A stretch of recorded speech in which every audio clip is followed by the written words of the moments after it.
Hello everybody, it's me Nate aka Double Dog, and I'm back with another game review for my Christmas Spectacular 2023 lineup. That's right, I'm going to be pumping out a video I think just about every day up until the finale one, and then you'll see me back with the rest of the Double Dog gaming crew after the new year.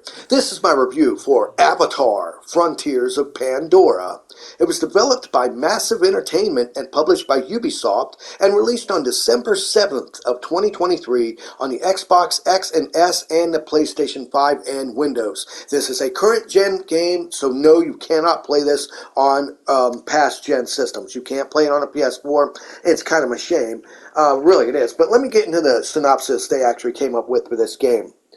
Abducted by human militaristic corporation known as the RDA, you, a Navi, were trained and molded to serve their purpose. 15 years later, you are finally free, but find yourself a stranger in your birthplace. Reconnect with your lost heritage, discover what it truly means to be Navi, and join other clans to protect Pandora from the RDA. Explore a world of wonder and danger. Experience the epic wonders of the western frontier, a never-before-seen continent of Pandora. Honestly, that's a good way to put it. I have to say, if you don't really know about what this game was, since it was in development for quite a long time, it's a first-person game where you play as an orphan Navi that was raised by the RDA, and once you escape, you pretty much are going around Pandora, meeting up with different other tribes, trying to, reconnect with your lifestyle, and everything that you need to do while fighting off these evil human beings that are doing nothing but corrupting and destroying the land of Pandora.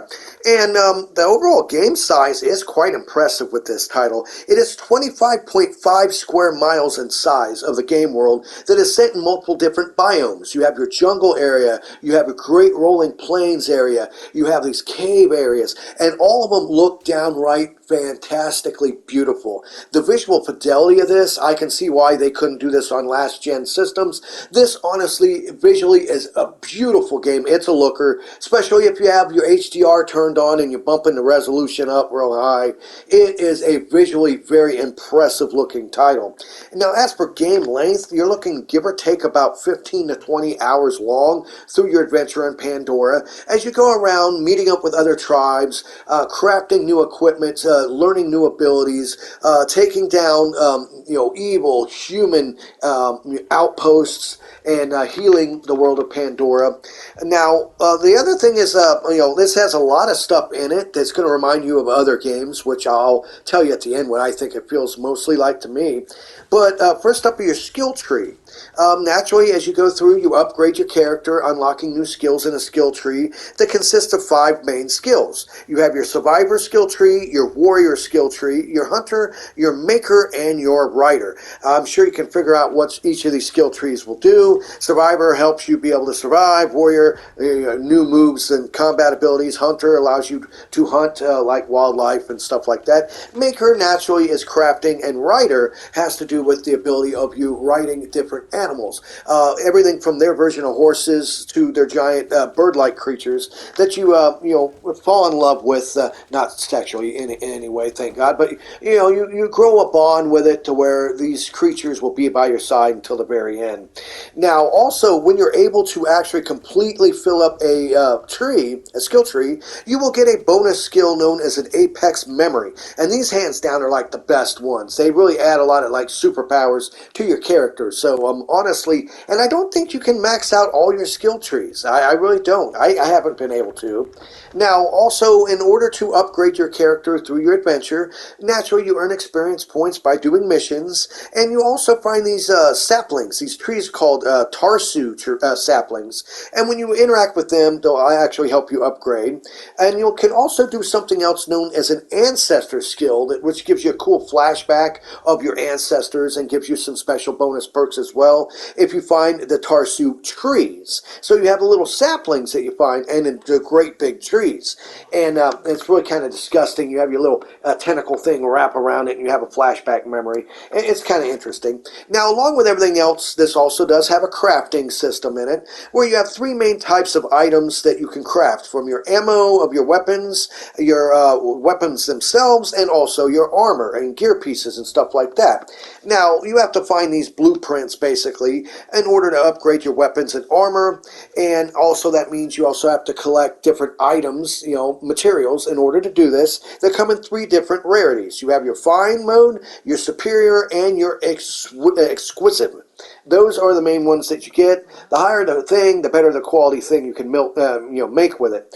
Now, naturally, you need these collected materials you find in order to build and upgrade your items and gear. And you can use something known as your Hunter Guide, to actually find them on your map with an easy-to-place icon, so you know where to go to actually find these things.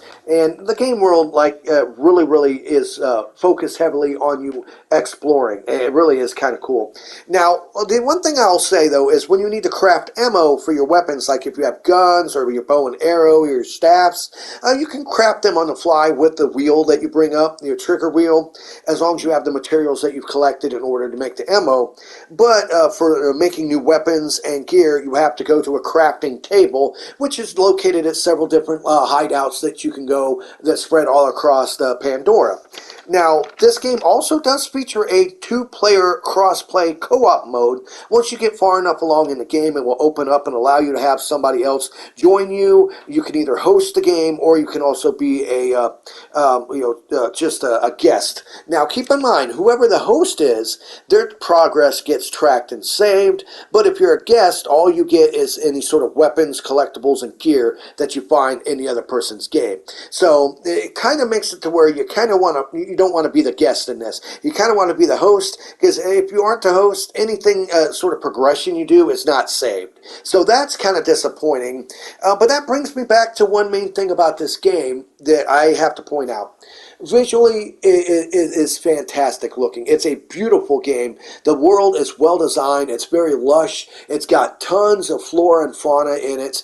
Honestly, the sounds are great. If you have your headset on, it sounds and looks fantastic, and it plays very, very well. But there's one thing I just have to say here. To me, this just comes off like a reskinned version of Far Cry. Honestly, everything about this is Far Cry. Okay, you have the big open world, and yes, I get it. It is set in the universe of Avatar and Pandora, but everything about it, the level structure and design of it, from your bases you go to hang out, to do your upgrades and talk with people, to unlock new missions, and searching and gathering items, and going to these outposts and destroying the humans and destroying the outposts so that the Pandora can heal and that area becomes open up and there's less humans there. Everything about this structurally is just like Far Cry, which kind of brings my rating down a bit on it. Most of the missions are basically go to point A to point B, take down the enemy, do this or do that, and honestly, there seems to be only 4 main missions. Now, once you get the ability to fly, that does open up the area a lot better. Like some of the aerial combat is really cool, shooting down the enemy vehicles and stuff like that. That actually adds a little bit of extra flavor to it, but I cannot sit here and say that I just can't feel like this reminds me too much of Far Cry. A lot of the abilities you unlock are straight from Far Cry. Taking down these enemy strongholds is just like Far Cry. Clearing out the area so it becomes less volatile to where you and your friends can go there. Everything about this, even the co-op mode, is Far Cry through and through. And that's not necessarily a bad thing, but honestly, for how long this game was in development, visually, it's striking. It looks beautiful. It plays great. I love the story. It's got a ton of lore from the Avatar universe, and I like the character. It has a character creation screen, but it's not really a good one. You can't really make a character that really looks much different. But in the end, I can recommend this, but the problem is, once again, since this is only on current gaming systems, the PS5, Xbox Series X, and S, and PC, this is a $70 game. Yes, $70. And honestly, for only being about 15 to 20 hours long, I would say pick this game up if you love these open world Far Cry style games, but wait until it goes on sale first. I can definitely recommend it then. It is a great game. It really is a good game. I had a lot of fun playing through this and like just exploring the areas and the giant open world and the flying and everything. It's done very well, but like I said, to me it just comes off like a really, really pretty reskin Far Cry. And that's just my own personal opinion.